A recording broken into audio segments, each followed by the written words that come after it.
Good morning, everyone. Welcome to our daily Moravian text Bible study. It's Tuesday, the 31st of March, and we're in Matthew's Gospel, chapter 27, verse 11 to 31.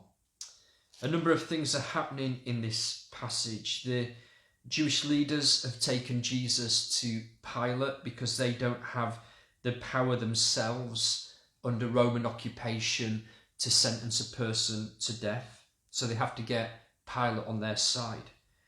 Pilate knows that Jesus is innocent, and yet he's afraid of the crowds. He's afraid of an uprising. It's Passover, one of the 3 or 4 big Jewish festivals where everyone went into the city for the celebration. So the city would have been absolutely heaving. And Jesus is punished by he's sentenced to be crucified, and he's handed over to be flogged with a flagella. It says that the Roman soldiers, they stripped him naked, they put a scarlet robe on him, they put a crown of thorns on his head, they put a staff in his right hand, and they mocked him, they spat on him, they struck him on the head again and again, and then led him away to be crucified.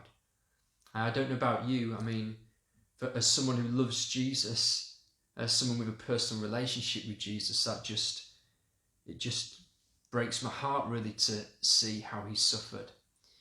And yet the key to this passage is understanding where we fit into the passage. Jesus endured all of those things for you. He endured them for me. He endured them for Barabbas, because you and I, we are Barabbas. We were the guilty ones. We were the ones clearly deserving punishment. We were the ones deserving death. It should have been upon us, but a divine substitution took place. And I wonder what impact that would have had on Barabbas. I know there's Roman Catholic traditions that talk about his life after this. We just don't know. But imagine that you're in a prison cell. You have been caught leading a rebellion.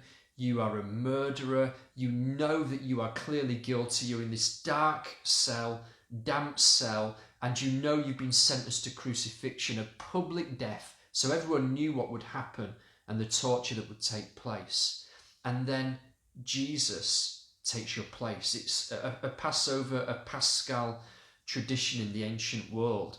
In the same way that Passover, the blood was put on the doors, and the angel of death passed over, and the children of Israel were set free from Egypt. Symbolic of that, a prisoner would be released and set free.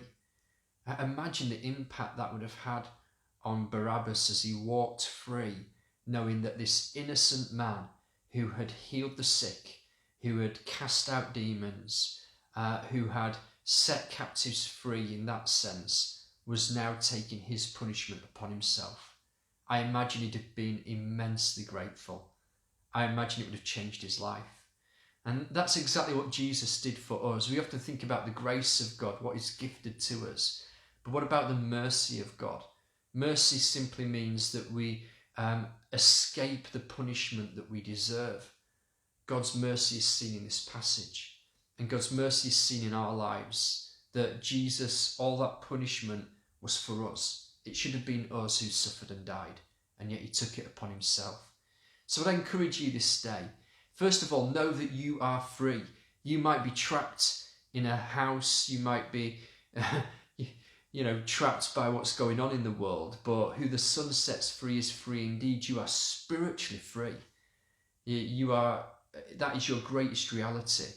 And I'd encourage you to allow that to lead you to thanksgiving, gratitude and praise as you think about what Jesus did for you on the cross.